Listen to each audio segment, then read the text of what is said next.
নতুন ঘর সাজানোর পর এই প্রথমবার আমি গাছ লাগালাম। অনেক আপুদের দেখছি বোতল কেটে গাছ লাগাতে।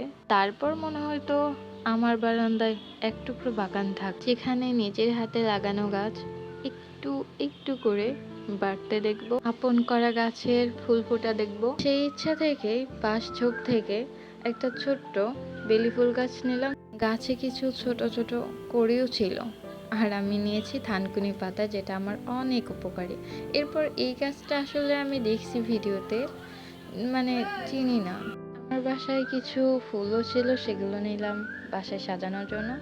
বাসায় আসার পরে তুলে আনা বেলি ফুল গাছের ছোট্ট কলিটার দিকে তাকাচ্ছিলাম আর ভাবতেছিলাম, বেলি ফুল আসলে সবারই পছন্দ, আমারও সেম। বেলি ফুলের যে ঘ্রাণ আছে এটাতে আসলে সত্যি পাগল হওয়ার মতো। এটা কখন ফুটবে সেটার আশাতে আমি ছিলাম। মূলত আমি এই গাছটার প্রতি বেশি আকৃষ্ট হয়েছি। যাই হোক, সবার পছন্দের ফুলের গাছ এখন আমার ঘরে। আর এই তো, আমার সব গাছ লাগানো শেষ। আজকে এই পর্যন্তই। ভালো থাকবে, টাটা।